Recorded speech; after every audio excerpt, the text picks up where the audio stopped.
Allez, c'est parti. Parfait. Bon, du coup, bonjour à toutes et tous. Merci d'être avec nous pour ce septième webinaire du groupe de travail Chemsex.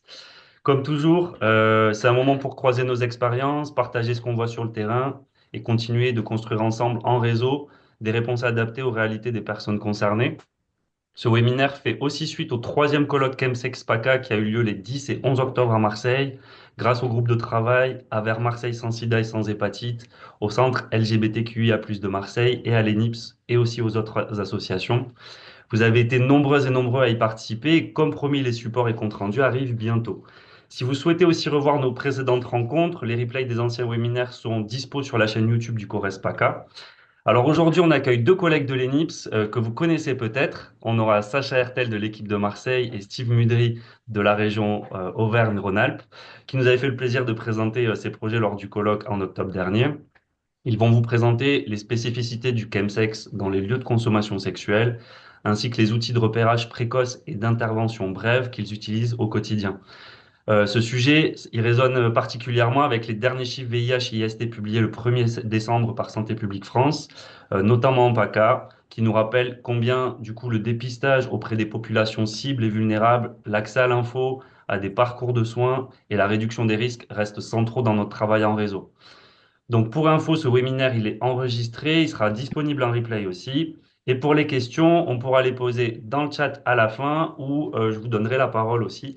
On va déjà laisser la présentation du coup à Steve et Sacha. Très bon webinaire et je vous laisse la parole.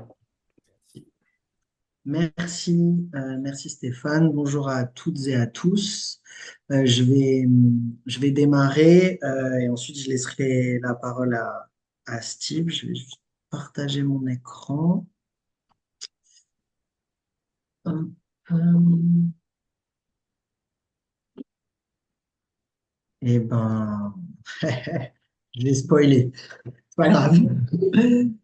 Du coup, comme l'a annoncé Stéphane à l'instant, donc on va parler du chemsex dans les lieux de consommation sexuelle qui va pouvoir s'appeler LCS plus tard dans la présentation, la spécificité des pratiques des publics dans ces lieux et la spécificité du travail de repérage précoce et de l'intervention brève auprès des usagers qui sera plus la partie de Steve. Je vais présenter un petit peu l'histoire de l'Ellipse puisque c'est cette histoire qui fait qu'on est lié euh, fortement aux établissements et que c'est le cœur de notre travail, l'aller vers dans ces lieux de rencontre.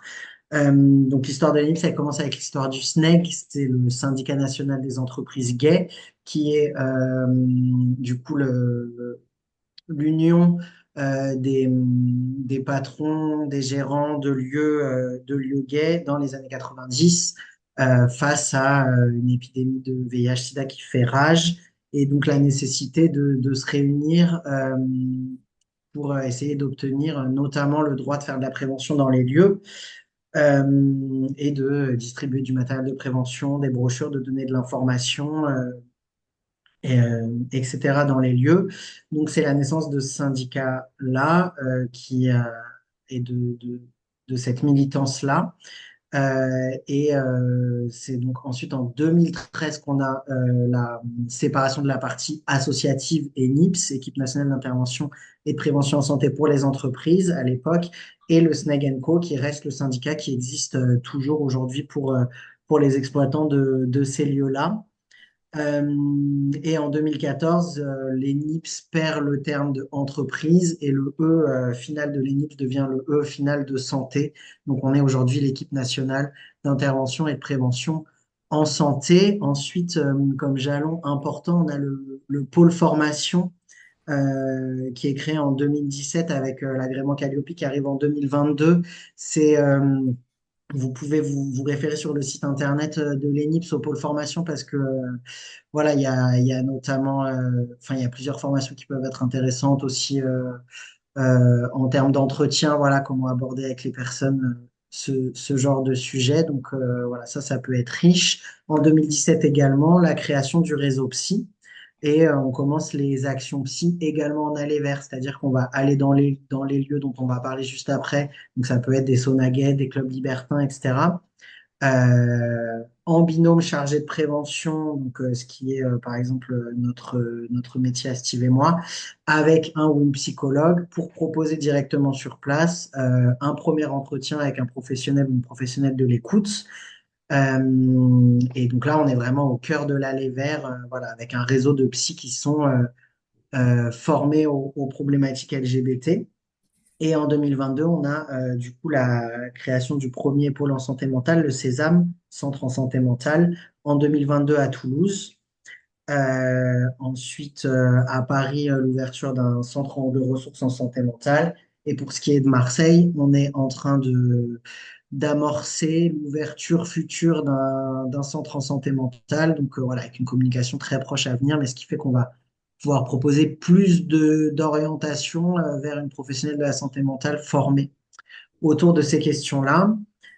Donc c'est vraiment ce développement-là de l'ENIP, c'est vraiment dans l'idée de développer les mesures de la promotion de la santé dans une approche globale telle que définie par l'OMS et la Charte de l'Ottawa, c'est-à-dire la santé comme quelque chose de global et pas juste l'absence de maladie ou d'infirmité, mais bien, si on parle de santé sexuelle, voilà, l'absence d'infection, effectivement, mais également, voilà, l'accès l'accès à du plaisir en toute sécurité et voilà, et donc à des approches en santé mentale aussi qui sont adaptées. Et évidemment, notre mission principale est de promouvoir des mesures de prévention et de réduction des risques face à l'épidémie du VIH et des autres IST.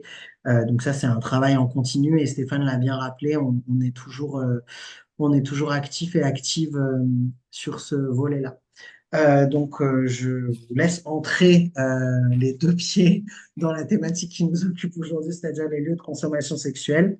Ça nous a paru important voilà, de préciser un petit peu quels sont ces lieux et ce qui s'y passe, puisque en fait, on peut, voilà, si vous rencontrez dans votre profession des personnes qui pratiquent ces lieux, qui les fréquentent, ben, ça peut être très important, notamment voilà, sur la création, sur l'affiliation, etc., de voilà, ne pas être perdu face aux termes ou de pouvoir ne serait-ce qu'avoir une petite image mentale de comment ça peut se passer et ce qui peut s'y passer.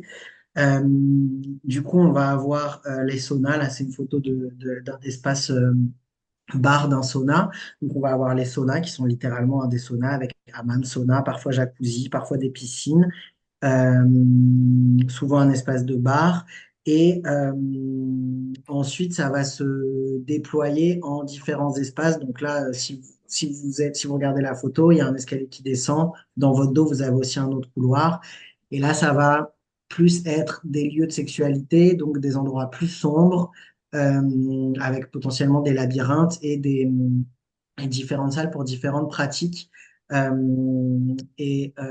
qui va aussi se retrouver dans ce qu'on appelle des cruising ou des bars à backroom ou des sex clubs. Il peut y avoir plusieurs définitions. Ce qui va différencier ces deux lieux-là, ça va vraiment être l'aspect aquatique. Voilà, dans le sauna, il va y avoir le sauna, le hammam et tout, moins dans les cruising et les bars à backroom, mais on va retrouver en tout cas souvent dans ces deux types de lieux-là des espaces où il peut y avoir de la sexualité à plusieurs, mais aussi des espaces plus petits qu'on va appeler des cabines qui vont se fermer, qui vont pouvoir se fermer de l'intérieur et certaines même, voilà, pour les clients qui réservent, qui prennent une cabine, qui peuvent le fermer de l'extérieur. Donc il y a vraiment des espaces d'intimité qui peuvent être fermés dans ces lieux-là où voilà, les personnes sont complètement libres de faire ce qu'elles veulent. Voilà, il ne peut pas y avoir de surveillance. Évidemment, il n'y a pas de caméra dans les cabines. Donc voilà, il y a des lieux qui se ferment. Ça, c'est quand même quelque chose à retenir aussi, parce qu'en termes de consommation de produits, bah, voilà, les personnes peuvent aussi avoir leur intimité. Ce qui n'est pas forcément le cas dans, par exemple, les cinémas. Donc, les cinémas, voilà, on va vraiment être sur des cinémas qui passent des films pornographiques. Et donc, voilà, ça va être sombre. Donc, il va y avoir voilà, les moyens d'être un petit peu discret. Mais va, à part les sanitaires, il va pas vraiment y avoir de lieux qui se ferment à clé. Donc les saunas, les bars à cruising, c'est en grande majorité des lieux de sexualité masculins. voilà, qui se définissent comme masculins ou comme gays ou comme des hommes pour les hommes. Euh, Ce qui n'exclut pas la présence de personnes trans, et j'y reviendrai. Il faut vraiment réussir à intégrer aussi les personnes trans dans nos repérages et dans notre projection de la sexualité autour du chemsex. Les cinémas, ça va être plus mixte, ça va vraiment dépendre des cinémas euh, et, euh, et des villes. Voilà. Et ensuite, on a les clubs libertins qui sont aussi des lieux avec qui on travaille euh, qui vont plus se définir comme des lieux hétéros. Alors bien que voilà, les pratiques évoluent, les lieux aussi évoluent. Il y a des clubs libertins qui font des soirées plus spécifiques, ouvertes à toutes les sexualités. Donc, euh, donc voilà, il commence à y avoir un petit mélange, mais les clubs libertins vont quand même plus se définir comme des lieux hétéros avec des soirées bi ou des choses comme ça. Mais il va quand même y avoir une vraie scission. Et pour finir, les lieux de rencontres extérieures, lieux de cruising, voilà, c'est les définitions enfin les différents termes qui me viennent là en tête, qui vont pouvoir se trouver, par exemple, nous qui sommes dans le sud, dans les Calanques, mais qui vont pouvoir se trouver dans des parcs, qui se trouvaient pas mal dans des toilettes publiques, c'est un petit peu moins maintenant. Euh, et par exemple, pour ce qui est des lieux en nature, il peut complètement y avoir de la consommation. Et la différence, ça va être que du coup, on est à l'extérieur. Donc, il y a aussi l'aspect un petit peu qui peut être un petit peu plus mise en danger, c'est-à-dire qu'une personne qui va être laissée là seule en bas de trip ou voilà, qui n'est plus en possession de ses moyens, si elle est laissée seule, si elle est venue seule, qu'elle est laissée seule, ben, on n'a pas une équipe de sauna et tout pour s'occuper d'elle. Donc, il va y avoir aussi un petit peu cette différence-là. Donc, au-delà du fait que voilà, ces lieux sont tous un petit peu la même destination, ce qui les réunit, c'est aussi voilà, le fait d'avoir des. On y trouve des personnes qui pratiquent le chemsex depuis un certain nombre d'années. Et donc, nous, on doit aussi modifier notre façon de travailler avec les personnes. Et donc, il y a des pratiques de chemsex dans ces lieux-là. Donc, très rapidement, je reviens sur la définition du chemsex parce que je vous renvoie aux autres webinaires. En fait, voilà, Stéphane a mentionné qu'ils étaient visibles aussi en ligne sur le site. Donc, le chemsex, on va le prendre ici comme un usage des substances psychoactives dans un contexte sexuel qui regroupe donc certaines caractéristiques. Pas besoin d'avoir tout pour dire, voilà, on fait du chemsex. Mais certaines caractéristiques telles que la multiplicité de partenaires, mais on peut faire un plan juste à deux et pratiquer le chemsex. Mais voilà, il peut y avoir une multiplicité de partenaires, des sessions quand même assez longues, dues au produit aussi, on va le voir tout de suite après, jusqu'à plusieurs jours. Surtout, enfin aussi l'utilisation des applications de rencontres géolocalisées, que ce soit pour trouver les partenaires ou pour trouver les produits. Il y a quand même de la vente aussi pas mal hein, sur les applis. Les produits consommés, on va y venir tout de suite, et aussi une diversité des pratiques, c'est-à-dire que voilà, du fait de la désinhibition que peut amener les produits, on peut aussi avoir des pratiques, on va pouvoir dire plus hard ou des choses comme ça, en tout cas des pratiques que voilà, les personnes n'auraient pas forcément faites dans d'autres conditions. C'est une pratique qui concerne quand même beaucoup les HSH, les hommes qui ont de la sexualité avec les hommes. Donc, selon, j'ai mis l'étude Eras de 2024, 14% des HSH déclarent y avoir recours.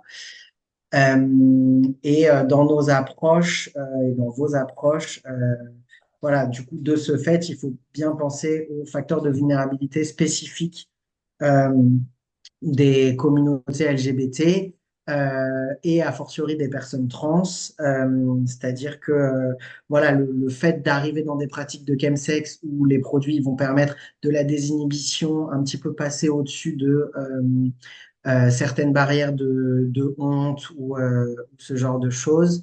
Voilà, dans un premier temps, le chemsex, ça va peut-être permettre de un petit peu dépasser ça. Mais s'il y a ces vulnérabilités-là, qui sont dues à tout un contexte de vivre en tant qu'une minorité. Souvent, au moment où il peut y avoir une perte de contrôle par rapport au chemsex, c'est des vulnérabilités qui vont revenir en force et, voilà, et qui vont avoir été alimentées par la pratique. Donc, c'est ça qui rend la chose très complexe. Donc, en termes de produits, c'est pareil dans les lieux dont on parle. On va avoir en grande majorité, même s'il peut y avoir plein d'autres produits présents dans des plans, chemsex, le GBL, donc on appelait GHB, mais maintenant c'est vraiment que du GBL qui est possible d'acheter. Donc c'est un dépresseur qui est réputé pour être euphorisant, désinhibant.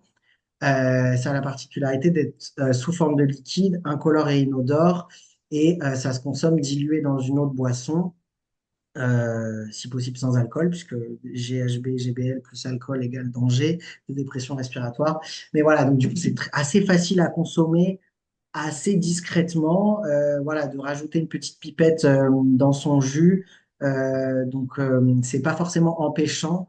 Par contre, comme maintenant c'est assez connu et que les exploitants voilà, vont savoir un petit peu ce qui se passe, le fait de devoir être discret, comme dans toutes les consommations, le fait de devoir être discret, ça va un petit peu amené à peut-être faire ça rapidement dans son casier et du coup pas forcément maîtriser la dose. Et le GBL, je vous renvoie au webinaire de Jonathan Gava et Romain Giraud, qui est très complet là-dessus. Le GBL, ça va être au 0,1 millilitre près qu'on peut passer en surdose. Donc, du coup, voilà, le fait de devoir être un petit peu discret, ça peut quand même amener des dangers. Et souvent, ça va être consommé avec des NPS. Donc, vous avez sûrement entendu 3 MMC, 2 MMC, 4 MEC. Voilà, ça, ça se recoupe dans les nouveaux produits synthèse. C'est des stimulants catégorie des catinones qui augmentent la résistance au sommeil, le désir sexuel, la désinhibition et l'euphorie. Ça va être par voie nasale ou par injection. C'est vrai nous, on distribue, on propose au lieu d'avoir des dasseries dans leur lieu, c'est quand même difficile pour eux de se projeter à avoir des dasseries dans leur lieu, parce qu'il y a quand même toujours voilà, cette vision de mettre en place de la réduction des risques. Est-ce que ça pousse pas les gens à consommer? Ça, c'est quand même encore une vision qui est présente, hein, alors que voilà, on essaye de faire dépasser ça. Mais au moins qu'ils aient des dasseries, eux, pour si jamais il y a des seringues à ramasser dans leur établissement pour être en toute sécurité. Mais c'est vrai qu'il y a plus de consommation par voie nasale dans les lieux. Euh, du coup, nous, ce qu'on fait dans les lieux, c'est qu'on vient faire des actions de prévention en santé sexuelle. Donc, on va proposer, désolé, je suis un petit peu en retard. On va proposer un stand, donc dans l'espace du bar, que par exemple, vous avez pu voir dans cette photo, avec des outils de prévention, des préservatifs, du lubrifiant, des brochures et la possibilité d'un premier contact à ce stand-là pour ensuite aller faire un entretien en individuel dans une cabine qu'on nous aura réservée. Avec donc notre accroche, c'est de proposer du TROD, du test rapide d'orientation de diagnostic VIH, hépatite B, hépatite C. On peut très bien discuter sans qu'il y ait un TROD au final. Mais voilà, nous c'est ça notre approche, c'est ça qu'on appelle une action de santé sexuelle. Et du coup, on a tout un entretien pré-test où on essaie de prendre le temps avec la personne, notamment aussi en abordant la question de l'hépatite C, qui nous permet de questionner les consommations de substances. Mais de toute façon, c'est quelque chose qu'on va questionner dans les lieux HSH. Et donc là, vous pouvez voir que sur environ 7000 entretiens, on a 1600 personnes qui déclarent consommer des substances psychoactives et parmi eux, 77% sont des HSH. Et on a sur ce 33% en contexte sexuel, avec 7% qui déclarent consommer en injection. On peut appeler SLAM, qu'on appelle SLAM aussi. Ça fait quand même un gros pourcentage. Et sur les actions de prévention en santé mentale, donc ces actions, on vient dans les lieux directement avec un ou une psychologue, 26% sur 400 à peu près entretiens déclarent des addictions au SPA. Donc c'est quand même un énorme pourcentage de personnes qui se déclarent en addiction, 5% qui déclarent consommer en contexte sexuel. Donc ça va être pour les actions vers le public. C'est Steve qui va développer un petit peu voilà, le repérage et comment ça se passe. Euh, mais il y a également une grosse partie de notre travail qui va être tournée vers les exploitants et les salariés. C'est-à-dire qu'en plus de ces actions-là, on va essayer de les visiter à peu près tous les mois, que ce soit dans le cadre d'une visite pour livrer du matériel, donc préservatif, gel, etc. pour le lieu. On leur propose des formations modulaires, donc adaptées à leur contexte de travail, c'est-à-dire que c'est 15 minutes, 20 minutes sur le VIH, les IST, les différents éléments de la prévention combinée, mais on a aussi les formations modulaires sur le chemsex et sur la notion de genre. Et c'est souvent des moments où les salariés ou les exploitants peuvent nous faire des retours sur les difficultés qu'ils ou elles ont, voilà, à trouver la bonne posture parce que voilà, ça reste des commerçants, donc ils ont des clients qui consomment dans leur lieu. Ils ont aussi ils font aussi souvent partie du milieu. Ils essayent de ne pas être stigmatisants. En même temps, ils ont leurs doutes sur voilà, la légalité de se protéger eux-mêmes et ce qu'ils peuvent appeler les secours. Ils ont souvent besoin aussi de ressources sur comment gérer, par exemple, un surdosage, comment gérer les premiers secours. Steve vous en parlera aussi. Mais donc, du coup, c'est des moments très importants aussi pour elles et eux qui sont les premiers à se retrouver à gérer ce qui peut se passer pour les chemsexers si jamais il y a quelque chose voilà, qui se passe un petit peu difficilement pour eux dans les lieux. Et il y a également, on organise également des rencontres dans les lieux de consommation sexuelle pour les institutions, que ce soit Cégide, voilà, ou pourquoi pas certains services médicaux, pour justement casser un petit peu cette barrière, quoi, et que vous puissiez vous rendre compte de voilà, ce qui se passe dans ces lieux. Et donc nous, on essaye bien de communiquer aux exploitants qu'il faut qu'ils appellent les secours s'il y a un besoin, mais ça reste difficile pour eux aussi de se dire, ah ben voilà, je vais pas avoir de problème en tant qu'exploitant alors qu'il y a eu de la consommation de substances illicites dans mon lieu. Donc ça, c'est un gros travail pour nous à faire de, voilà, rebrasser leurs inquiétudes à ce sujet-là et vraiment essayer de leur faire adopter ce qu'ils ont déjà souvent, c'est des membres de la communauté aussi, mais de la bienveillance euh, et aussi un petit peu les outils de repérage précoce que Steve va, que Steve a développé. Voilà, donc Steve, délégation Aura à droite de votre écran. Euh, il va vous expliquer un petit peu ce qu'il fait dans ses groupes à visée thérapeutique. Dans le dispositif Sésame dont je vous parlais au début, il y a quand même 20% des personnes qui déclarent être concernées par le chemsex. Ensuite, on fait un gros travail d'orientation. Et voilà, j'ai mis aussi quelques données sur Paris. C'est des groupes à visée thérapeutique pour les chemsexers, évidemment. Euh, avec quand même beaucoup de personnes concernées, beaucoup d'accompagnement. Je vais juste passer rapidement sur cette campagne nationale du coup, qui vient d'être lancée. Le QR code, il renvoie vers la liste de nos contacts en région pour que les personnes aient des interlocuteurs directement formés en notre personne autour des consommations sous produits. Mais je sais que Steve, tu réabordes cette campagne, donc je vais te laisser embrayer. Désolé, j'ai un petit peu dépassé de 5 minutes. Merci pour votre écoute. À toi, Steve. Merci Sacha. Donc pareil, je vais projeter le support.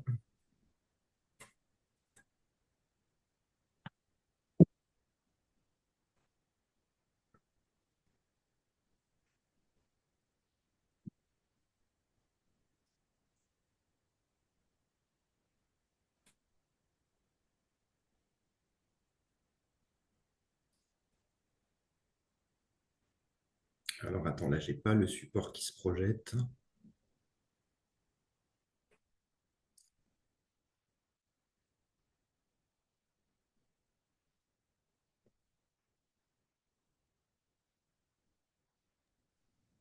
Est-ce que je peux t'aider? Apparemment, ça a l'air de démarrer. Ouais, c'est bon, c'est là.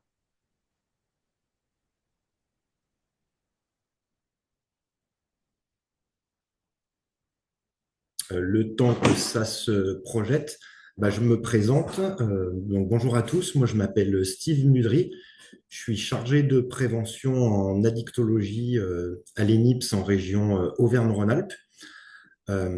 Du coup, en Auvergne-Rhône-Alpes, effectivement, on a un financement autour d'un projet bien spécifique autour du suivi des personnes qui pratiquent le chemsex, puisque la particularité des locaux de l'ENIPS à Lyon, c'est qu'ils sont intégrés au sein d'un centre de santé communautaire qui est le centre de santé sexuelle du Griffon, où on va recevoir les usagers afin qu'ils puissent parler de leur conso, être orientés et pourquoi pas vers le soin ou en tout cas vers des dispositifs de réduction des risques. Donc moi, je vais vous parler plus particulièrement d'un état des lieux de la pratique du chemsex dans les lieux commerciaux et festifs, et je vais faire référence à une étude qui a été menée par l'équipe de Paris en 2024. Je vous parlerai aussi des formations aux gestes de premier secours qui ont été menées là, à Paris et à Lyon, qui permettent déjà de comprendre l'intérêt d'une formation aux gestes de premier secours dans le cadre d'une consommation de substances psychoactives et plus particulièrement de chemsex, notamment au sein des établissements commerciaux et de consommation sexuelle.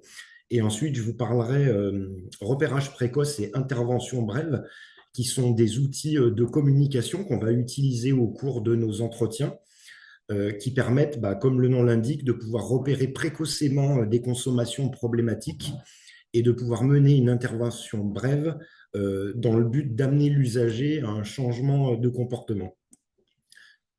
Donc là, je vais vous présenter l'étude qui a été faite en 2024 donc, par l'équipe de Paris. Je vais passer assez rapidement. L'idée, c'est simplement de comprendre un petit peu les chiffres qui ont été évoqués par les exploitants qui ont été répondants à cette étude. Alors, l'étude a été menée par l'équipe de Paris, mais intègre l'ensemble des établissements au niveau national qui ont souhaité répondre à l'étude, avec qui on travaille, bien sûr. Donc, si on prend déjà les établissements répondants, donc on voit qu'il y a 118 répondants qui ont participé à cette étude. Ça représente quand même 147 établissements au niveau national. Alors, on voit au niveau de la typologie des lieux qu'il y a quand même une grande diversité des lieux. Ça inclut des bars, des backrooms, au nombre de 49 quand même. Alors, sur la petite carte de France, on voit le nombre d'établissements qui ont été répondants. Alors, on voit quand même qu'au niveau géographique, il y a une majorité de répondants autour de Paris et de l'Île-de-France, qui est quand même la région la plus représentée, alors qui est due aussi au nombre important d'établissements qui s'y trouvent. On voit aussi qu'on a pas mal de lieux de cruising. 35 lieux ont répondu, 12 saunas, mais aussi des clubs libertins, des discothèques où ont lieu des événements festifs LGBT.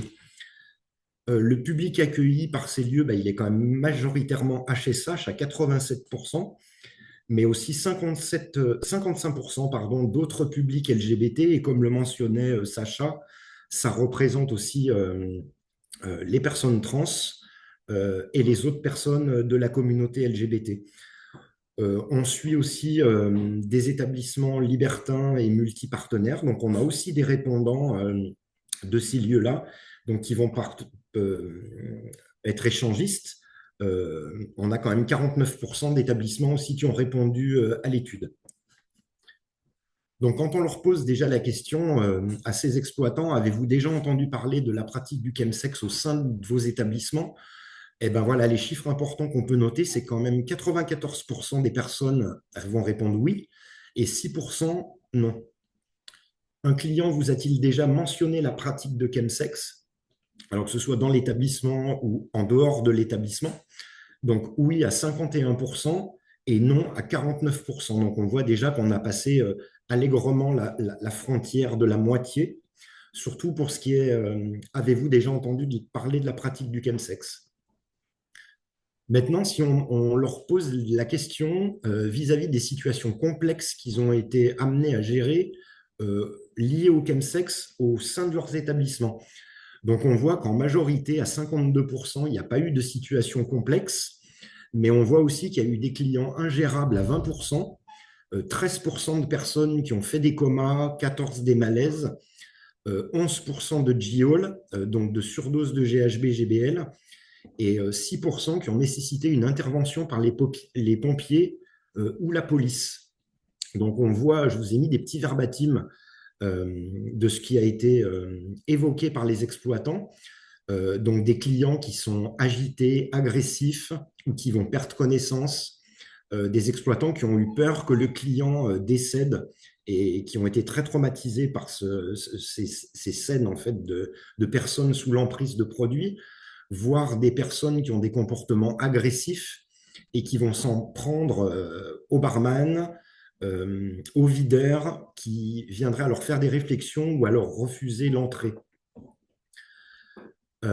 Au cours des 12 derniers mois, combien de cas de chemsex avez-vous identifié dans les établissements? Donc là, on voit, si on prend les chiffres les plus importants, 45% ont dit qu'ils ont identifié aucune pratique de chemsex au sein de leurs établissements, mais on voit aussi que de 1 à 5 cas déclarés, ils sont 26%, et au-delà de 20 cas, on monte à 10%. Donc, je ne vais pas détailler les tableaux du dessous qui vous détaillent finalement le nombre de cas en fonction de la typologie des lieux, c'est-à-dire des bars avec cruising, des discothèques avec cruising, backroom et des clubs libertins. Là, lorsqu'on leur pose la question sur les comportements agités et qui sont hors de contrôle, alors là, pareil, on voit qu'à 44%, ils répondent non, il n'y a pas eu de difficulté, en tout cas, autour de la prise en charge des personnes. Mais on voit aussi qu'au-delà de 20 fois, ils sont 4%, mais de 1 à 5 fois, ils sont 34%. Si on pose la question maintenant des malaises liés aux substances qui ont pu avoir lieu au cours des 12 derniers mois au sein de leurs établissements, donc 56% déclarent qu'ils n'ont pas eu à faire face à ces difficultés, mais 1 à 5 malaises à 29%, et au-delà de 20 malaises, 2%. Alors 2% pourrait paraître faible, mais là on parle quand même de 147 établissements répondants, ce qui au final au prorata fait quand même un nombre assez important d'établissements où il peut y avoir des malaises liés aux substances. Là maintenant on va aborder l'appel au secours, on va leur poser la question combien de fois avez-vous appelé les secours à la suite d'un malaise dans votre établissement au cours des 12 derniers mois? Donc là, on va voir que les lieux répondants vont dire à 58% qu'il n'y a pas eu d'appel au secours, 1 à 5 fois 35%, et de 16 à 20 fois, donc là, ils sont 0%. Mais ça montre aussi, si on regarde les chiffres inférieurs, entre 10 et 15 fois, on retrouve de nouveau le chiffre de 2%. Au niveau des interventions, quel type d'intervention il y a eu? Alors là, pareil, les chiffres qui sont importants. Alors 60% n'ont pas fait appel au secours particulièrement. 22% ont fait de la mise en sécurité du client. Et 21%, eux, ont mis le client à la porte sous l'emprise de produits liés à son comportement. 10% ont appelé les pompiers.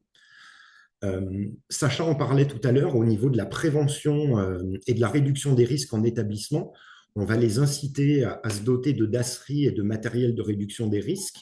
Alors même si la dasserie, comme disait Sacha, n'a pas vocation à être exposée dans les cabines, avec bien sûr tout ce qui en ressort. Si je mets des dasseries dans une cabine de consommation sexuelle, ça veut dire que je valide le fait que ça se passe dans mon établissement.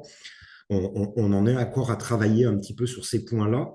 Mais en tout cas, la dasserie, là, elle serait plus à destination du personnel qui travaille au sein de ces établissements, de façon à ce qu'en cas qu'ils retrouvent du matériel, ils puissent le mettre en sécurité dans ces boîtes dasserie. On voit qu'il y a différents aussi types d'outils qui ont été mis en place, comme des protections de verre, etc. On voit que la documentation et l'information arrivent vraiment en tête des outils qui sont mis en place, de l'affichage, bien sûr des actions de prévention dont parlait Sacha, qu'elles peuvent être autour de la santé sexuelle, plus ciblées autour des personnes qui consomment ou des actions de santé mentale. Et 27% n'ont mis aucun outil de prévention au sein de leurs établissements, en tout cas liés à ces consommations. Maintenant, lorsqu'on demande à ces établissements s'ils ont établi des partenariats autour de l'appel aux services de secours, eh ben, on voit que 99% n'ont travaillé autour d'aucun partenariat avec les services de secours, alors que ce soit les pompiers, le SAMU, et seulement 1% a mis en place ce type de partenariat. Alors pareil, je vous ai mis des petits verbatims en dessous, avec vraiment ce qu'il en ressort, c'est vraiment une peur finalement, et notamment la peur que l'établissement soit fiché comme un endroit où les substances sont consommées aux yeux de tous. C'est vraiment une crainte des établissements. Et puis surtout, je dirais finalement, du profil des personnes qu'on va retrouver dans ces lieux, qui sont en majorité, on l'a vu, des lieux HSH, mais où on peut y retrouver des personnes qui mènent une double vie, qui sont mariées et qui ne souhaitent pas qu'il y ait d'appel au secours de façon à rester le plus discret possible, en tout cas. Et on le voit bien, ça ressort dans les raisons de ne pas contacter les urgences. Il y a un refus du client. On retrouve aussi la réputation du lieu, hein, appeler les secours en lien avec une consommation de produits dans un établissement commercial. Il y a une grande peur, en tout cas, de la réputation qu'il peut y avoir autour des lieux, des problèmes avec les forces de l'ordre ou la police. Et puis, on peut observer dans certaines villes un SAMU qui ne va pas se déplacer en fait, pour ce type d'intervention et qui va refuser de se déplacer, qui va demander aux personnes de se débrouiller de leur propre chef, je dirais. On voit là maintenant sur la colonne de gauche en fait les différents partenariats avec les assos de prévention liés à la réduction des risques de la consommation de substances en établissement qui ont été mis en place. Donc on voit qu'à 58%, nos établissements partenaires font intervenir les NIPS, en tout cas pour des actions de prévention autour de ce public. On va retrouver également l'association Aide en deuxième position et plusieurs autres associations, qu'elles soient locales autour de chez vous, comme Plus belle la nuit, ou d'autres qui sont plus sur d'autres secteurs, comme Fête éclair, qui est plus présent sur la région parisienne, en tout cas qui ont mis des actions en place au sein des établissements. Mais on voit aussi qu'il y a 34% de lieux qui ont mis aucun dispositif en place et de partenariat avec des associations pour faire de la prévention et de la réduction des risques.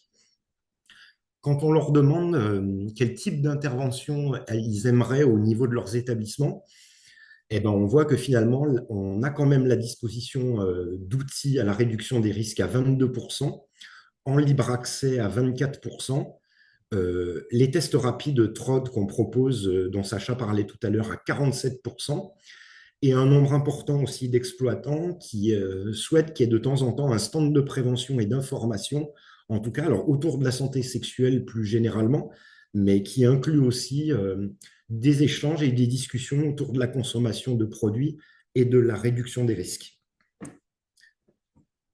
Lorsque on leur demande s'ils ont bénéficié d'une formation, d'une sensibilisation sur le chemsex ou les substances, alors 36% ont été quand même informés, 64% estiment être assez mal informés sur ce type de pratique. Et est-ce qu'ils aimeraient avoir ce type de formation? Donc oui à 27% et non à 73%. Excusez-moi, c'est s'ils ont bénéficié d'une formation. Pardon, là. Donc on voit encore que le chiffre il est relativement faible et qu'on a vraiment des fois quelques difficultés à les sensibiliser à l'importance de ces formations autour de la consommation et de la pratique du chemsex. Alors, les limites de l'étude, bien sûr, cette étude, elle ne fait pas référence, je dirais, parce qu'elle va avoir ses propres limites. Bien sûr, il y a des chemsexeurs qui ne fréquentent pas les établissements festifs et qui, du coup, ne sont pas inclus dans l'étude. Des établissements qui sont non répondants, puisque seulement 147 établissements ont répondu sur l'ensemble des établissements qu'on suit à l'échelle nationale. Et puis, bien sûr, des réponses qui ont pu être tronquées et des fausses réponses par peur de donner les vraies informations. Donc finalement, l'idée de cette étude, c'était de montrer la visibilité du phénomène, en tout cas en établissement, que c'est quelque chose quand même qui est identifié, mais qui reste à l'heure actuelle, qui est encore quelque chose de très tabou. On redit encore, 94% des exploitants ont déjà entendu parler du chemsex. Il y a quand même 44% de répondants sur des comportements agités ou hors de contrôle. Donc c'est vraiment, cette étude, en fait, finalement, elle nous donne déjà une première tendance de ce qui peut se passer en établissement. Alors c'est une étude qui a été faite en 2024. Les choses bougent assez rapidement, en tout cas pour ce qui est de ma part en région lyonnaise, où on peut observer un petit peu moins de consommation en établissement. Et on sait tous que la plupart de ces sessions chemsex, elles vont se faire plutôt à domicile, directement chez les personnes, et en tout cas un peu moins maintenant, en tout cas en région lyonnaise, dans les établissements, parce que du coup, les choses commencent à se savoir, les exploitants sont un peu plus informés, et certains usagers pourraient avoir peur finalement d'être opérés, et c'est moins finalement on verra tout à l'heure aussi qu'on peut avoir de la consommation, comme disait Sacha, qui va se passer plus en privé dans des cabines qui ont la possibilité d'être fermées, où là, ça va être beaucoup plus difficile de voir en fait tout ce qui s'y passe. Mais tout ce qui est au grand jour, effectivement, il y a quand même un recul des consommations en établissement. Donc là, maintenant, je vais vous parler de la formation des gestes au premier secours qui a déjà été faite à Paris et qui a été répliquée à Lyon. Alors là, finalement, l'idée, c'était vraiment de sensibiliser les exploitants, le personnel des lieux qui travaillent aussi dans ces lieux, sur être formé aux gestes de premier secours lorsque ça viendrait à mal tourner, euh, la gestion de geôle, de personnes incontrôlables, de malaise. Et on a vu tout à l'heure que ces établissements, en fait, ils disaient être très peu formés. Donc, on leur a proposé cette formation gratuite avec les NIPS et avec un pompier de la mairie de Paris euh, qui est venu, en fait, au niveau des deux pôles de l'ENIPS de Lyon et de Marseille, pardon, de Paris, proposer cette formation, en tout cas vraiment liée à la prise de produits dans le cadre de Chemsex en établissement. Donc, cette formation, elle a abordé différents sujets, la prise en charge des malaises liés aux consommations, l'apprentissage des gestes essentiels, donc qui inclut aussi les numéros de secours, les numéros d'urgence et les bonnes réactions à avoir et à appliquer lorsque ça venait à arriver, la protection des personnes, comment donner l'alerte, gérer des malaises, et puis donc ensuite des sessions de groupe sur des petits ateliers sur prendre en charge une victime qui respire, une victime inconsciente qui ne respire pas avec la pose d'un défibrillateur, une mise en position latérale de sécurité. Et on a travaillé chacun à tour de rôle sur des mises en situation et des exercices. C'est vraiment une formation qui a été plébiscitée par les exploitants qui manquaient vraiment d'informations, en tout cas sur ces gestes de premier secours, et qui ne savaient pas comment traiter ces clients qui venaient à faire des malaises ou qui devenaient ingérables au sein de leurs établissements. On a proposé aussi, et Sacha en a parlé de tout à l'heure, c'est lié à notre nouvelle campagne nationale d'aborder la notion de tech care. Donc en fait, le tech care, c'est vraiment un terme qui va vouloir dire prendre soin de soi, prendre soin aussi des autres dans le cadre d'une consommation de substances, faire attention aux autres, s'occuper des autres. Et finalement, pourquoi c'est important? Eh ben parce que quand on consomme, c'est important d'adopter une conduite responsable, d'éviter de mettre sa santé à mal et aussi avoir un œil vigilant sur la santé des autres. Donc maintenant, si on développe les quatre clés du tech care rapidement, ça serait finalement préparer l'environnement où vont avoir lieu les consommations. Ça va au niveau du matériel comme au niveau environnemental. Une surveillance mutuelle des personnes qui vont consommer, une assistance immédiate en cas de besoin si ça venait à mal tourner ou que quelqu'un faisait un malaise ou un geôle, et surtout la connaissance des numéros d'urgence et bien sûr des gestes de premier secours à appliquer si ça venait à arriver. C'est vraiment une démarche qui est fondamentale pour être attentif aux autres, mais également être attentif et sensibilisé à être attentif à soi-même, en tout cas. Faire le choix du tech care, c'est vraiment être dans une démarche collective, solidaire et bienveillante, où la responsabilité collective prime sur la sécurité individuelle. Donc là, je vous ai remis la nouvelle campagne nationale où vraiment on va mettre l'accent sur cette notion de tech care et on en parle à chaque usager qu'on va rencontrer en entretien individuel dans nos permanences. Maintenant, on va voir comment on pourrait repérer les personnes concernées et des situations qui pourraient être plus à risque avant de parler un petit peu de la notion de RPIB.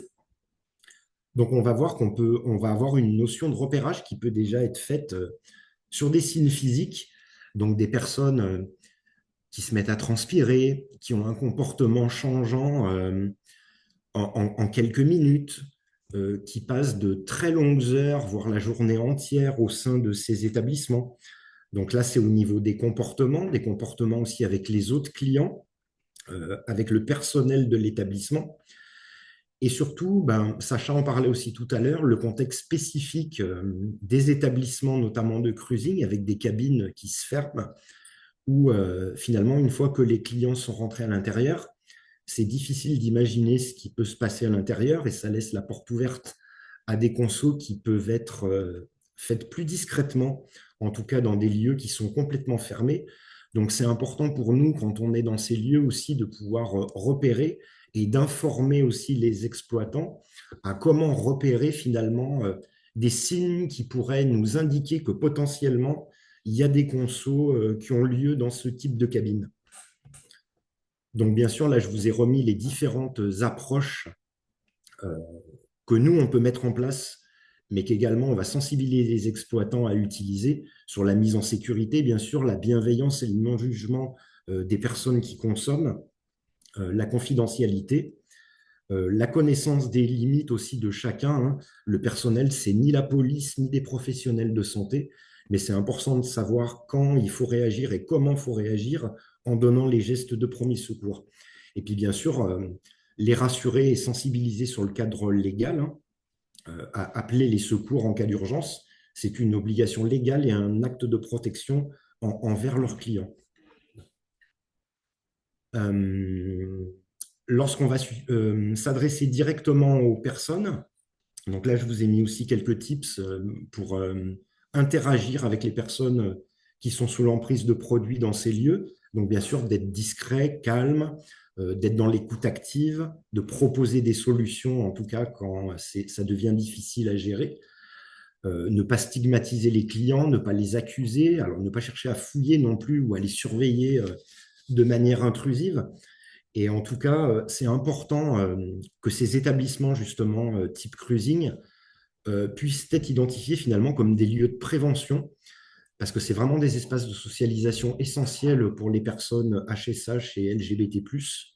Et du coup, ça en fait des points d'observation uniques pour la pratique et des lieux potentiels de prévention et de réduction des risques. Donc maintenant, je vais vous parler plus précisément du RPIB, qui est une technique de repérage précoce et d'intervention brève. Alors, comme je vous disais tout à l'heure, c'est une technique de communication qu'on va venir utiliser au cours de nos entretiens, qui est bien sûr accessible aussi au personnel d'autres associations, de Cégide, de personnel, de professionnels de santé. On va voir que ce RPIB, finalement, il peut être appliqué dans plein de situations par différents profils, en tout cas, de personnes lors des entretiens. Donc déjà, le but, en tout cas, de ce repérage précoce, c'est de repérer des consommations de substances euh, qui peuvent être ou pas problématiques. Hein, justement, on va voir que ça va permettre de donner une échelle à ces consommations. Et surtout, donc je vous ai cité une source de la HAS, on va utiliser vraiment ce RPIB sur des personnes non dépendantes. Hein. Il ne faut pas que le niveau d'addiction soit trop élevé. On verra parce que là, du coup, le RPIB ne sera plus suffisant. Et là, ça sera plutôt une orientation directe vers le soin qui pourra être proposé si bien sûr l'usager le souhaite. L'objectif du RPIB, c'est d'identifier et de repérer précocement des signes de consommation problématiques. Ça va permettre une évaluation de la situation et de mieux comprendre le niveau de conso de l'usager et les conséquences que ça peut avoir sur sa santé ou sur le champ de sa vie sociale. Au cours de l'entretien, on va délivrer de l'information, ça va permettre de le sensibiliser sur les risques qui sont liés à sa conso et surtout susciter une réflexion et une motivation à changer ses habitudes de conso, en tout cas, ou potentiellement déclencher un ralentissement ou, s'il le souhaite aussi, un arrêt des consommations, ce qui à la base n'est pas le but du RPIB, il ne prône pas l'abstinence, mais en tout cas, déjà une prise de conscience de là où on en est et éventuellement, effectivement, un changement d'habitude de consommation.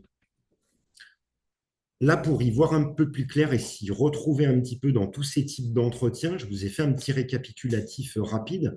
Alors, on voit sur la colonne de gauche l'entretien de counseling, qui est souvent l'entretien qui est mené le plus souvent par les professionnels de santé. Donc, on va dire que c'est un entretien où on va suivre la personne, il est centré sur la personne, Je vous ai mis en bas aussi quelques des exemples de phrases qu'on utilise dans ce cadre d'entretien.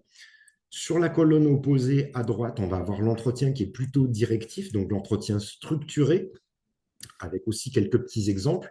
Et on va retrouver finalement au milieu notre entretien guidé qui est semi-directif, qui est un entretien qu'on pourrait dire motivationnel. Et c'est là qu'on retrouve notre RPIB. Alors, exemple de question, pendant le RPIB, qu'est-ce qui te motive à envisager un changement? Quels seraient les avantages si tu décidais de faire ce changement? Donc, on voit qu'on est vraiment sur des réflexions. On n'est pas sur quelque chose ni de directif, ni vraiment dans le counseling, mais on verra aussi qu'au cours du RPIB, on va pouvoir switcher entre différents types d'entretiens, commencer par du RPIB et en cas de besoin, passer sur de l'entretien counseling. Là, je vous ai remis aussi le cercle de la motivation au changement, donc le cercle de Prochaska. Donc, on va retrouver les différents types, donc la pré-contemplation. Alors, avec un exemple, l'usager qui vous dit « je n'ai pas de problème ». La contemplation, j'ai envie de changer, mais… Alors, effectivement, là, il va donner des avantages et des inconvénients. La préparation au changement, je suis décidé à changer. Le passage à l'action, avec « je commence à changer ». Le maintien, j'y suis presque. La sortie des consommations, ou alors une rechute ou ce que nous on appellera plutôt une reconsommation. Et dans ce cas-là, on reprend de nouveau le cercle dans l'autre sens. Et on va voir que finalement, notre RPIB il va se situer sur ces deux premières tranches, en tout cas du stade de motivation. Le RPIB, on va l'utiliser au niveau de la pré-contemplation, de la contemplation, et on va voir aussi, par exemple, dans le stade de la pré-contemplation, on peut se retrouver face à des usagers qui vont être dans ce qu'on appelle une phase de lune de miel, c'est-à-dire qu'ils n'ont aucune réaction et qui ne mettent aucun doute sur leur consommation, par exemple, qui vont vous dire moi, je trouve ça génial, j'ai aucun problème avec mes consos, je suis même pratiquement très excité à l'idée que le week-end approche parce que je vais pouvoir de nouveau consommer. Et on va voir qu'on peut vraiment appliquer ce RPIB sur ces phases-là et que même si la personne elle est entre guillemets en lune de miel, il y a vraiment un moyen d'agir par le biais du RPIB sur ce type d'usager. Alors, les objectifs de l'intervention brève qui va avoir lieu après, donc ça va être d'éviter un passage vers la dépendance, de favoriser le changement du comportement de consommation, promouvoir, en tout cas pendant qu'il y a des consommations, un comportement safe et responsable, sensibiliser à la réduction des risques, informer sur l'ensemble des ressources disponibles dont l'usager pourrait avoir besoin, et l'orienter vers des structures de soins spécialisées, bien sûr, toujours s'il le souhaite. Les caractéristiques générales du RPIB, en tout cas, c'est quelque chose qui doit être court, rapide et très ciblé. Un entretien de RPIB dure en moyenne 10 minutes maximum. C'est vraiment quelque chose de très court. L'efficacité, elle a des preuves démontrées par de nombreuses études cliniques. C'est utilisé en médecine de ville, par tout type d'intervenants. C'est accessible dans la plupart des contextes de soins. C'est très centré sur la personne, non jugeant et empathique. On retrouve vraiment tous les fondements de l'entretien motivationnel qui sont au cœur du RPIB. C'est orienté et structuré vers une notion de changement. Et encore une fois, ce RPIB, il peut être, alors on va appeler ça systématique ou opportuniste, pour éviter de passer à côté d'usagers qui n'auraient pas de symptômes visibles. Alors quand on dit systématique ou opportuniste, systématique, ça voudrait dire que j'applique ces entretiens de RPIB à chaque usager sans distinction. Ou opportuniste, je vais me saisir d'actions spécifiques ou de moments de l'année spécifiques pour les utiliser. Alors par exemple, on pourrait citer, là récemment, nous, on l'a beaucoup utilisé pour la journée du 1er décembre, la journée de lutte mondiale contre le sida, mais on pourrait l'utiliser notamment sur des événements comme Mois sans tabac ou Janvier sans alcool, par exemple. Donc là, on est vraiment sur des actions qui peuvent être plus opportunistes et on va se servir de finalement ces dates clés pour proposer ces entretiens de RPIB. Dans tous les cas, en tout cas, la personne qui bénéficie du RPIB, elle reste experte de lui-même. On ne va pas aller à l'encontre de ce que lui-même va décider de faire. Il est responsable de son propre processus de changement. L'idée, c'est pas de lui forcer la main, mais d'amener vraiment une réflexion autour d'un changement de comportement.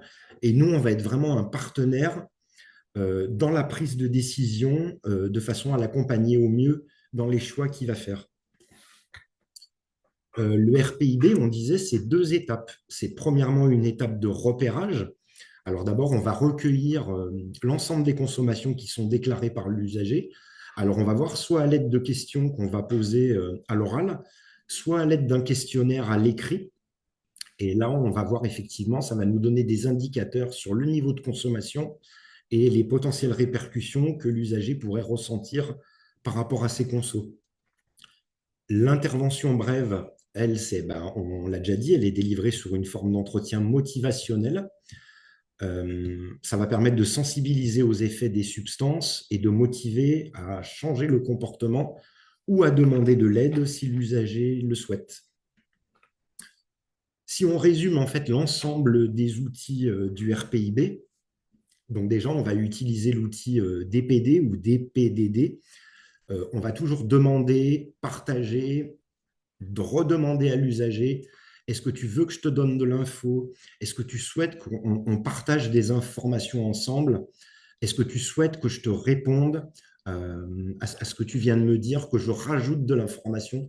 Donc, on va à chaque fois lui demander son accord. On va poser à chaque fois des questions ouvertes. Donc, on va utiliser aussi l'outil ouvert. Ça va permettre de faire émerger les ambivalences et potentiellement donner les clés d'une solution ou laisser entrevoir des solutions. On voit aussi que le RPIB, il est là pour faire émerger l'ambivalence, mais il ne va pas traiter réellement les usagers ambivalents, puisque là, on va passer plutôt sur de l'entretien de counseling. On va toujours valoriser l'usager. Alors, pour les réussites de la mise en place de ralentissement des consos, par exemple, ou de démarches qu'il va appliquer, pour les connaissances qu'il a, la motivation qu'il donne à son projet de réduction, par exemple. User des silences, parce que l'idée, ce n'est pas toujours d'amener une réponse, finalement. Et on va voir qu'un silence, c'est aussi une réponse.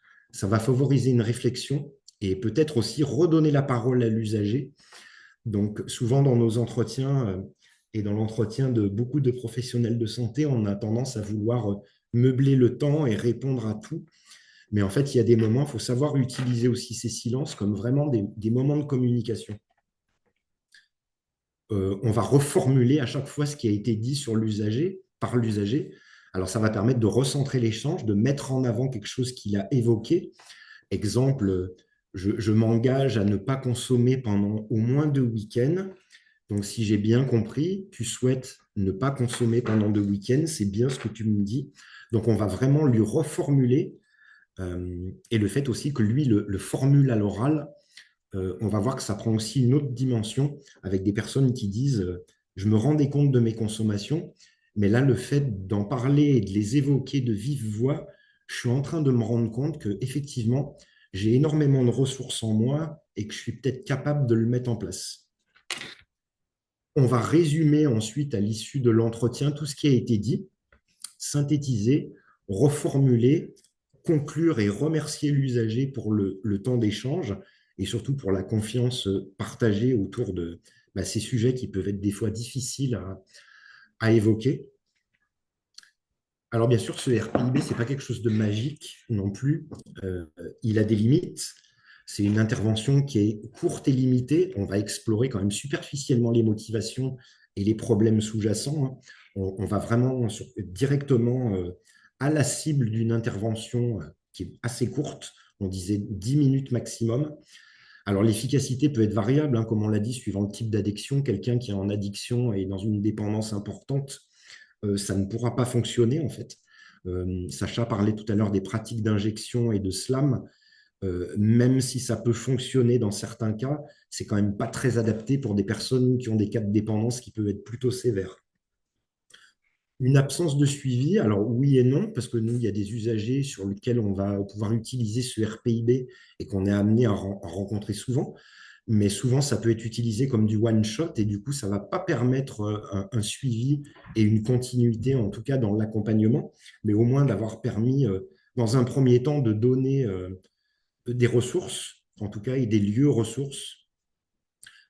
Les limites aussi, c'est qu'il va falloir maîtriser tous ces outils de RPIB. Donc, bien sûr, là, je vous en ai présenté simplement un peu le fonctionnement et le principe.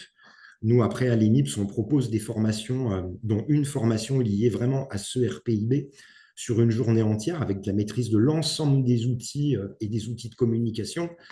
Et on va voir que si on n'a pas de disponibilité de ressources autour de nous, partenariales, quand on va devoir orienter, ben, on va voir que c'est difficile de mettre ça en place si autour de nous, on n'a pas maillé un réseau qui vont permettre justement la prise en charge de l'usager dans le cadre du RPIB. Et puis, bien sûr, ben, les situations d'urgence, hein, quand il y a un danger immédiat pour la sécurité de l'usager, on ne pourra pas appliquer le RPIB. Et puis, bien sûr, dernier point, un usager qui serait dans le cas d'une résistance, c'est-à-dire qui n'est pas prêt à changer ou qui est vraiment dans le déni de ses consommations ou du problème qui a été identifié pendant l'entretien. Effectivement, ça va être compliqué de mener le RPIB à ce moment-là avec une possibilité de basculer sur du counseling et de l'entretien motivationnel, en tout cas pour continuer à mener l'entretien. Tout à l'heure, je vous parlais de questionnaires. Alors, bien sûr, on n'a pas toujours forcément le temps de faire passer ces types de questionnaires. Là, je vous ai mis un questionnaire qui peut-être fait écho à tout le monde. C'est le Fargenstrom, qui est en fait un questionnaire lié à la consommation de tabac. C'est un questionnaire qui est relativement court, avec très peu de questions. Et finalement, l'idée, c'est que l'usager réponde à des questions, ça va coter des points. Et ensuite, en bas, on va avoir, en fonction du nombre de points attribués, un niveau de dépendance, là, par exemple, au tabac et à la nicotine. Donc, c'est des tests qu'on trouve dans les boîtes de patch, par exemple. Alors, on peut proposer, nous, en énumérant les questions de vive voix au cours de l'entretien, ce type de questionnaire, mais ça peut être, par exemple, aussi un questionnaire qui est donné en salle d'attente. Je prends le patient ou l'usager qui est avant vous, je vous propose de remplir un petit questionnaire si vous le souhaitez et on fera le point ensemble après. C'est sur votre consommation de tabac, par exemple. Et l'usager, pendant le temps d'attente en salle d'attente, va répondre au questionnaire. Et ensuite, on va détailler avec lui les résultats du questionnaire en mettant en avant son niveau de consommation, les problèmes que nous, on pourrait identifier et les solutions et les orientations à proposer. Alors là, l'idée, c'était de vous montrer le test tabac. Là, on parle de chemsex. Donc, par exemple, là, je vous montre aussi, même si c'est très petit, mais vous pourrez le retrouver sur plein de plateformes de sites Internet, hein, un questionnaire sur un trouble de l'usage de substances, qui est le questionnaire d'UDIT. Donc, on voit là qu'il y a beaucoup plus de questions. Et là, il va englober vraiment plein de substances, que ça aille du cannabis, des produits de synthèse pour la pratique du chemsex, la cocaïne, etc. Donc, avec pareil, sur la deuxième feuille, un cotage en fonction des résultats obtenus. Et puis surtout, il me paraissait important de vous parler d'un questionnaire vraiment lié à la pratique du chemsex.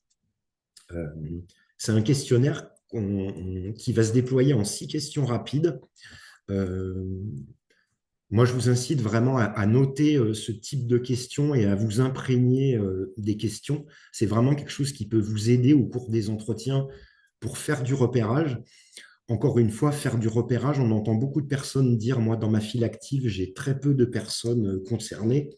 En fait, effectivement, on peut avoir très peu de personnes concernées si on ne pose pas les questions et qu'on n'identifie pas. Et on voit là vraiment qu'en 6 questions rapides au cours de l'entretien, on peut déjà arriver à identifier des pratiques de chemsex. Donc, ce questionnaire en 6 questions, il est issu d'une conférence de David Stewart qui avait été faite à Montréal en 2018.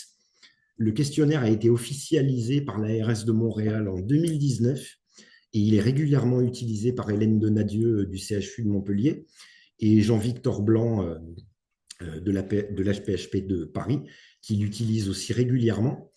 Donc voilà par exemple 6 questions types qui peuvent être posées pendant un entretien autour de la consommation de substances et de pratiques du chemsex. Utilises-tu des produits ou des substances pour avoir des rapports sexuels ou de la sexualité sous l'emprise de produits? Quelle est ta substance préférée et comment tu la consommes?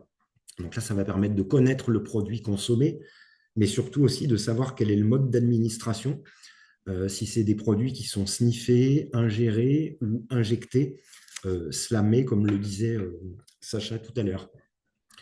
Est-ce que l'usager passe de bons moments dans ce type de contexte? Ça va permettre là, de savoir comment il se sent vis-à-vis de sa pratique et de ses consommations. Es-tu OK avec ton niveau de consommation de substances? Donc, oui, tout va bien, ou non, je sens que ça déborde et que ça devient invasif, j'ai des difficultés. On voit qu'il y a vraiment différentes réponses qui pourront être formulées. La question numéro 5 aussi me paraît importante. As-tu déjà fait un malaise ou perdu connaissance après avoir consommé des produits pendant un plan KEMS? Donc là, ça va effectivement permettre de savoir s'il y a eu des GIOL, d'autres types de surdoses. Alors, malaise, perdu connaissance, mais également des personnes qui auraient été volées ou abusées sexuellement dans le cadre de plans chemsex. Et dernière question, souhaiterais-tu en parler à un spécialiste? Et finalement, le total de ces points, là, on voit qu'on n'a pas de comptage, parce qu'on va dire qu'un seul oui à une de ces réponses, ou quelque chose qui nous paraît problématique, c'est déjà quelque chose qu'on doit considérer comme une porte à ouvrir pour une orientation potentielle vers un spécialiste ou vers une prise en charge. Donc vraiment, ces 6 questions, on voit que c'est vraiment assez simple de les mémoriser, de s'entraîner à les poser. Donc bien sûr, l'idée, ce n'est pas non plus de reformuler la question de la même façon dont je vous la présente. On peut aussi, au travers de nos propres mots, notre aisance à aborder ces sujets, changer certains mots de la question. Quelle est ta substance préférée? Comment la consommes-tu? C'est quoi ton prod préféré? Comment tu vas te l'administrer? L'idée, c'est vraiment de se sentir à l'aise avec la question et surtout d'être prêt à accueillir le type de réponse. Moi, j'incite vraiment toutes les personnes à pratiquer le repérage, en tout cas au travers de ces 6 questions. Et encore une fois, ça pourra être, vous verrez, très surprenant d'avoir des usagers qui ne vont pas évoquer leur pratique ou leur consommation, mais finalement, en abordant ces 6 questions et en étant bien sûr dans la mise en confiance, la bienveillance, le non-jugement, l'empathie, la congruence et j'en passe, des usagers qui vont vraiment vous parler de leur pratique et de leur consommation. Là, je vous montre rapidement les 2 permanences qui sont menées à Lyon, en tout cas pour ces usagers qui pratiquent le chemsex ou qui consomment des substances. À Lyon, on va faire une permanence tous les jeudis, donc d'ailleurs j'en ai une cet après-midi, de 14h jusqu'à 20h. C'est des permanences qui ont pu voir le jour et qui sont financées avec le soutien de l'ARS Auvergne-Rhône-Alpes. Et une permanence aussi sur le territoire de la Loire, au niveau de Saint-Étienne, où là, la permanence aura lieu tous les mercredis de 14h à 19h. Comme vous disait Sacha aussi, il y a un groupe de parole à visée thérapeutique qui a lieu aussi dans nos locaux de Lyon. Il y a déjà eu différentes sessions qui ont été organisées. C'est des groupes de parole qui sont entre personnes concernées, limités à 10 personnes avec une visée thérapeutique. Donc l'idée, c'est vraiment de stopper ou de ralentir ces consommations. Ça s'articule autour de 8 séances de 2 heures, avec une semaine à 15 jours de battement entre chaque séance, où les usagers vont à chaque fois, à chaque séance, aborder des thématiques différentes avec un professionnel différent. Comment identifier ses consos, comment trouver des ressources autres pour éviter de consommer. Donc, il y a des interventions qui ont lieu avec un psychologue, avec un addictologue, avec un sexologue, et vraiment tout type d'acteurs de la prise en charge.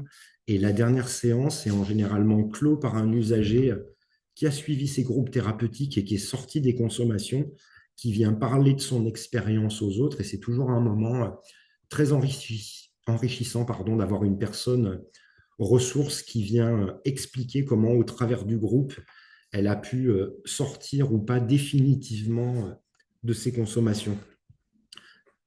Donc voilà ce que je voulais vous présenter. Je vais clore en vous disant, surtout par rapport à l'étude que je vous ai présentée en première partie, euh, ça me paraît important de vous avoir montré ces chiffres, de montrer aussi l'ampleur du phénomène que ça peut avoir dans les établissements commerciaux. Et surtout, l'enquête, elle permet aussi de voir que les murs des backrooms, ça ne doit pas se transformer en murs de silence, mais que ça doit être vraiment des lieux où on peut interagir, parler de tout ça avec les usagers, les exploitants, le personnel qui travaille dans ces lieux. Ce qui en ressort aussi, c'est vraiment que les exploitants, ils sont vraiment prêts à collaborer avec nous, les associations, les acteurs de santé, et qu'on est vraiment capable de leur apporter de la formation pratique, des outils en toute bienveillance pour la gestion de ces usagers et de ces situations.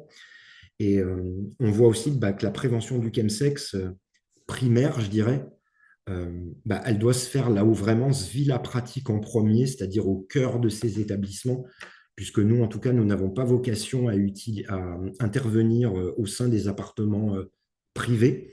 Donc, en tout cas, voilà, cette prévention primaire, elle doit vraiment être faite au cœur des établissements, là où la pratique, en tout cas, est pour nous le plus répandu, et aussi dans le cadre euh, des discothèques et des établissements, des événements festifs LGBT. Voilà, je vous remercie. Merci à tous les deux. C'était super complet. Vraiment, merci beaucoup. On a un petit quart d'heure pour des questions. Est-ce que les personnes qui ont assisté du coup à vos présentations ont des questions à remonter? Vous pouvez lever la main ou vous pouvez même les écrire sur le chat et on relaie ça. Donc, n'hésitez pas si vous voulez poser des questions. Ouais, on a une question, hop, de Romain. Romain, je te laisse parler, je t'ai donné la parole. Oui, est-ce que vous m'entendez? Ouais, Oui, on t'entend. Ok, super. Oui, bonjour. Alors merci pour votre présentation qui était très riche et très intéressante et en plus avec des données chiffrées. C'est compliqué d'avoir des données chiffrées sur ce genre de sujet et je trouve que c'était de très grande qualité et avec la distance raisonnable qui montre que c'est très sérieux.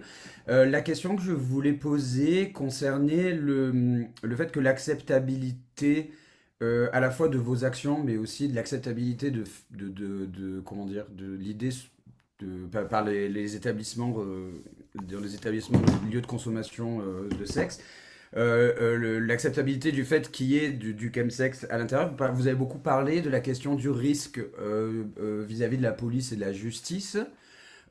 C'est un thème qui revient assez souvent aussi au niveau des usagères et des usagers. Du fait que quand il y a une personne qui va pas bien, notamment quand quelqu'un fait un géol, souvent on hésite à appeler les pompiers par peur de la réprimande, enfin, des conséquences juridiques qu'il peut y avoir derrière. Alors c'est vrai qu'en France, on n'a pas le statut comme il peut y avoir aux États-Unis du bon samaritain. Je me demandais, puisque donc du coup je fais partie du groupe de travail Chemsex avec le CORES et avec Marseille sans sida, sans hépatite, est-ce que ça serait intéressant de faire un webinaire dont le sujet serait la question du droit des usagers de drogue? Parce qu'à Marseille, on a l'ODDU qui est géré par l'association ASUD, le Tipeee, qui est l'Observatoire des droits des usagers de drogue. Je me dis, en fait, à l'écoute de votre webinaire, je me dis que ça pourrait être intéressant d'en faire un avec peut-être la possibilité de le rendre accessible à ces personnes, qui gèrent des établissements. Et est-ce que vous pensez qu'il pourrait y avoir une accroche de ces publics-là sur un sujet pareil, si on leur partage ce webinaire-là? Bah, pour ce qui est, oula, je raisonne chez quelqu'un, Attends, je te coupe. moi. Pour ce qui est de Marseille, déjà oui, je pense que c'est intéressant. Après, pour être très honnête, j'ai l'impression qu'il y a le retour de cette inquiétude-là. Enfin, on a ce retour-là de cette inquiétude.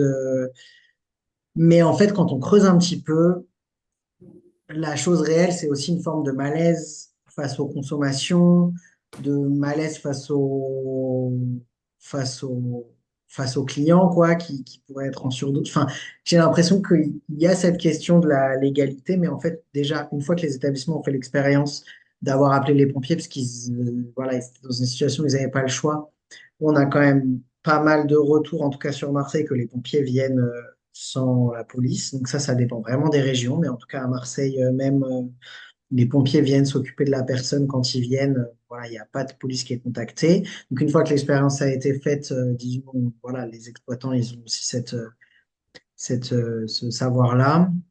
Et aussi dans la formation modulaire Chemsex qu'on leur a délivrée, voilà, on a aussi bien rappelé voilà, le cadre, ce que disait Steve de l'assistance à la personne et tout.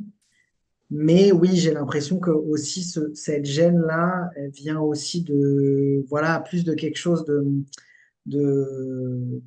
la stigmatisation des personnes qui consomment, enfin voilà, enfin, il y a différents profils en fait. Il y a les exploitants qui sont radicalement contre, qui disent moi, je veux pas de ça dans mon établissement, c'est hors de question, je les mets dehors.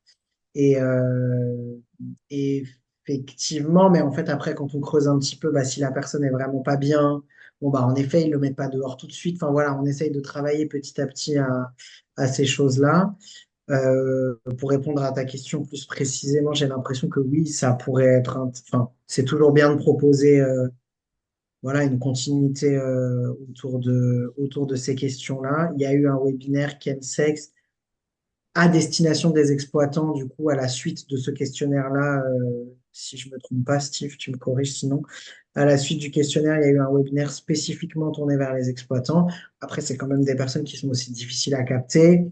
Est-ce qu'il faut que ce soit sur leur horaire de repos? Est-ce que c'est plus sur leur horaire d'ouverture, mais à des horaires où il n'y a pas trop de gens, du coup, ils peuvent garder une oreille et tout. Enfin, voilà, on a eu un petit peu de perdition entre l'intérêt qu'a suscité l'idée et en fait les personnes sur place, mais il y a quand même un intérêt, donc je pense que ça vaut le coup d'être proposé. Après, je m'en remettrai à nos coordinateurs. De toute façon, c'est régional, je crois, ce que tu proposes pour valider ça. Mais on s'en reparle. Après, je vais rajouter que quand même, ce qui ressort en fait de l'étude, c'est qu'on voit bien que les exploitants, ils vont gérer ces moments de crise avec les moyens du bord, hein, parce qu'il y a quand même 24% d'exploitants qui répondent pour éviter d'aggraver le danger au sein de l'établissement, j'ai 1000 usagers à la porte.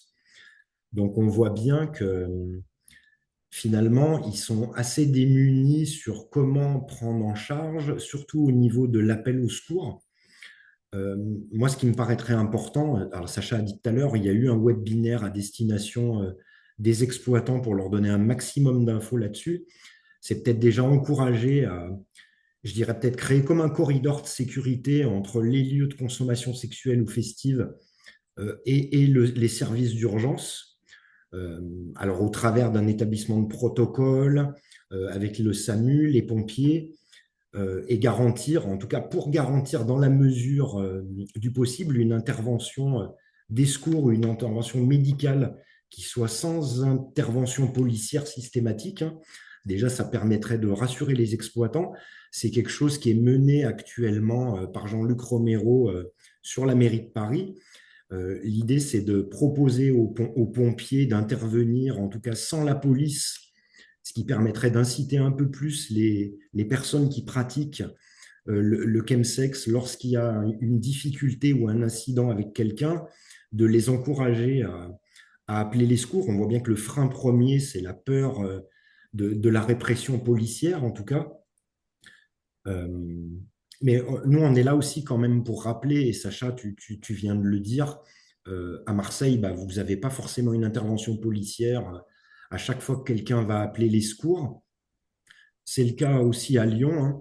Et nous, on rappelle toujours aux exploitants et aux personnes individuelles, lorsque les plans se passent chez eux, que lorsqu'on appelle les secours, finalement, il y a deux cas où la police, effectivement, sera présente. C'est s'il y a un besoin de constater un potentiel décès, ou si, en tout cas, les services de secours ou les pompiers ne seraient pas en mesure d'intervenir euh, dans un environnement safe et sécuritaire pour Sécurité. eux, Ouais. voilà, à ce moment-là, ils feraient appel à la police. Donc, en tout cas, nous, à Lyon, on n'a pas en tout cas d'écho de police qui viendrait systématiquement lorsqu'il y a un appel au secours, en tout cas, mais plutôt une difficulté à mobiliser le SAMU et les services de secours lorsqu'ils évoquent une consommation de substances psychoactives dans un cadre sexuel. Et puis, bien sûr, des pompiers aussi qui ont besoin eux-mêmes d'être sensibilisés à la pratique du chemsex, sur la pratique en règle générale, la connaissance des produits. Et c'est malheureux à dire encore en 2025, mais certains services de secours qui peuvent avoir des peurs infondées d'intervenir dans des lieux de consommation sexuelle. Ça nous est déjà arrivé dans le secteur de Lyon, où les pompiers ont dit c'est hors de question qu'on manipule des usagers dans ce type de lieu. Les risques de contamination VIH, c'est très important pour nous. Donc, on voit bien aussi qu'il y a un manque d'information au niveau des services de secours. Donc, c'est important peut-être de mailler, comme je disais tout Mhm. à l'heure, comme un corridor de sécurité entre les services de secours, les établissements, les lieux festifs, mais aussi donner de l'information et de la sensibilisation auprès des services de secours sur la pratique du chemsex et l'intervention au sein des appartements. Ouais, après, là, maintenant que la question de Romain s'est un petit peu déposée, je me dis que de toute façon, je trouve ça toujours intéressant de sensibiliser les gens aux droits des usagers. C'est toujours, de toute façon, on est encore loin dans ces domaines-là, donc c'est toujours intéressant.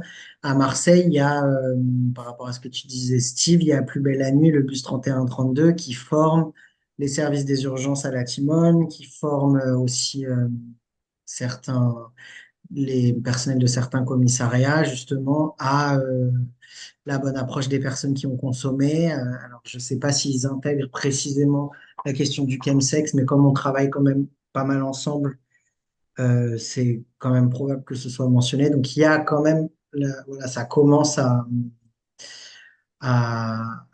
faire changer les choses et justement, les formateurs et les formatrices qui ont fait là les services d'urgence me faisaient des retours, voilà, que les personnes étaient vraiment très intéressées, qu'elles avaient déjà changé leur pratique et tout. Donc cette création, voilà, d'un maillage, euh, c'est en cours et tant mieux, quoi. Je sais pas si on a répondu au... Oui, oui, merci beaucoup pour cette réponse et on va essayer avec l'équipe d'essayer de creuser un peu ce sujet-là et aussi de le rendre aussi accessible à des personnes qui ne sont pas forcément dans le milieu enfin, de notre milieu professionnel, quoi. Tu vois, je pense que c'est ça qui est intéressant, qui serait intéressant, c'est d'essayer de comment ouvrir ces webinaires et tous ces questionnements qu'on fait ensemble à à des gens qui ne sont pas forcément dans notre milieu professionnel. Merci beaucoup, j'arrête de parler ici. Merci. Merci Romain. On a la place peut-être pour une dernière question. Est-ce que quelqu'un voudrait poser une question?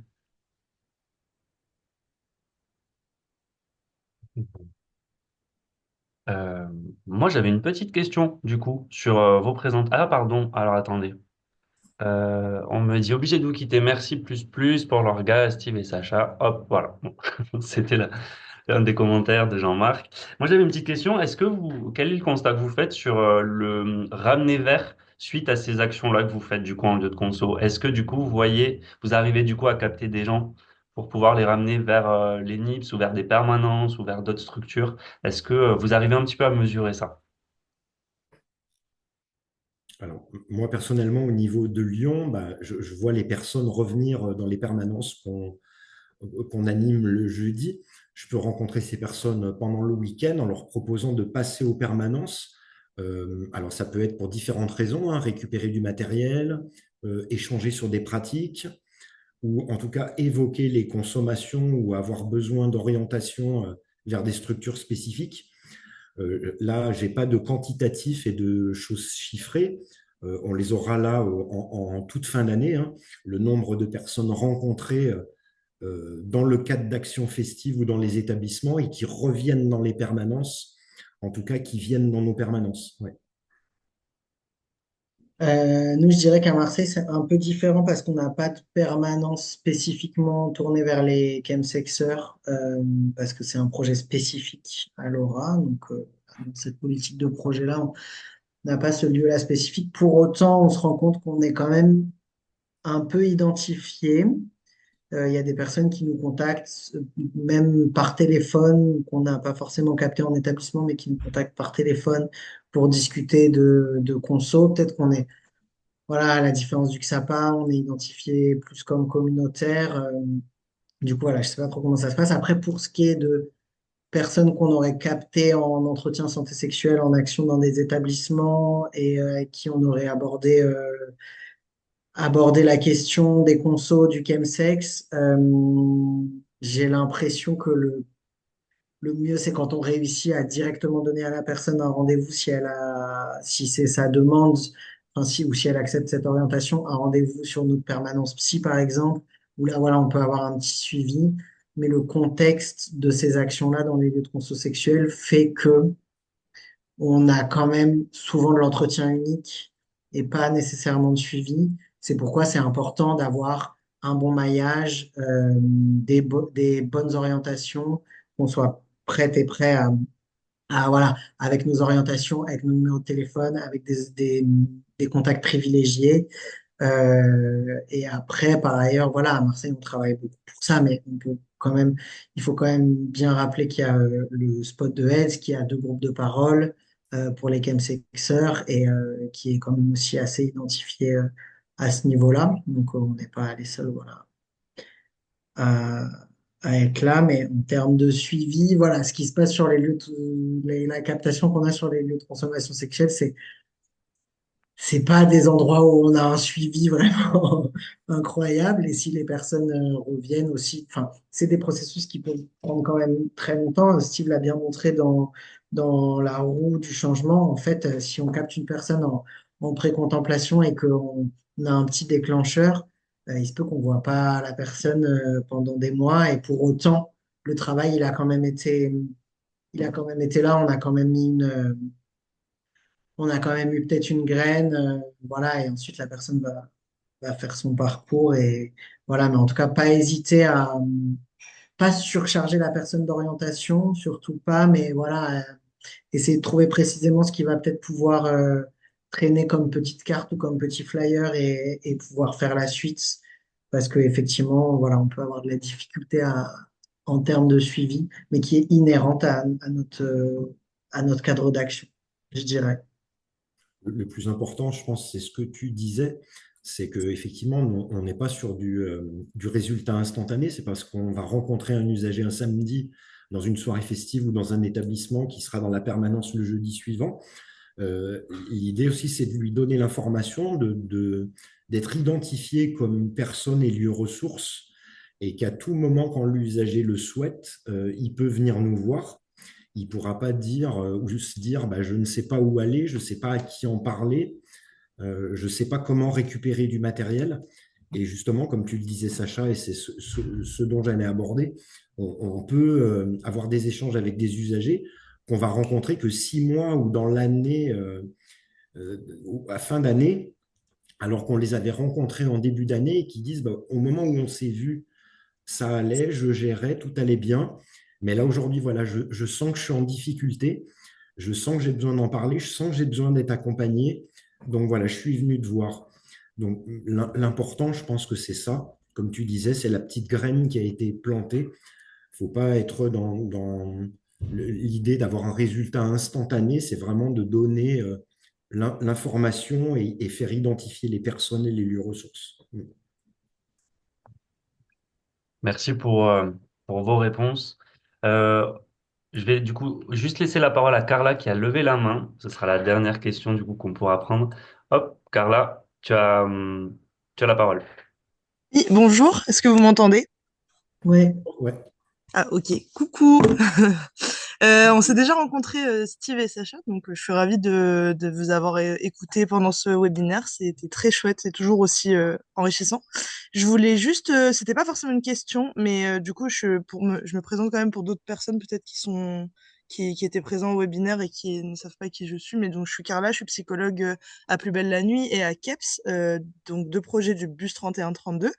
En fait, je voulais juste préciser que en termes d'orientation, peut-être ce qui me semble quand même adapté, je sais que vous avez cité Plus belle la nuit, merci pour ça d'ailleurs, pour l'aspect réduction des risques, mais du coup, je travaille aussi pour KEPS, qui est un projet numérique qui a une portée nationale et qui, vu que c'est un projet numérique, est exclusivement via le téléphone. Et je me dis que pour un public concerné par le chemsex et probablement qui ne va peut-être pas trouver de suivi ou enfin voilà, je me disais que KEPS ça quand même ça a le mérite d'être à la fois exclusivement numérique, à la fois avec des personnes qui sont formées sur les questions de rapport au conso et sur certaines questions par rapport à la sexualité et par rapport aux questions de santé mentale, voilà. Et donc voilà quoi, je me disais qu'entre l'aspect numérique et l'aspect horizontal de nos postures, que peut-être ça pouvait être aussi une alternative entre parler avec ses proches ou parler avec des professionnels de santé qui ont peut-être des postures plus hiérarchiques ou alors en tout cas qu'ils ont moins l'opportunité de rencontrer. Voilà, via ce média. En tout cas, Ouais, merci pour ton retour et je te rassure, et on a eu l'occasion d'échanger ensemble. euh, Oui. on renvoie nos usagers, en tout cas auprès de ton dispositif KEPS.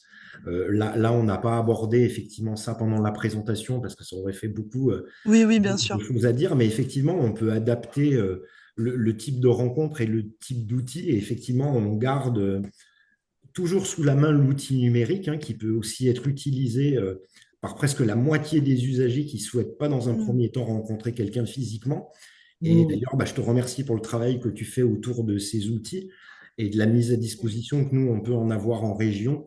Et même si moi, je suis sur Lyon, ça m'arrive régulièrement de parler de Plus belle la nuit et du dispositif CAPS en tout cas. Bah, c'est trop cool, merci à ouais. vous. Et puis on est toute une équipe derrière. Enfin, et on avait travaillé aussi avec Romain, bien sûr. Coucou Romain.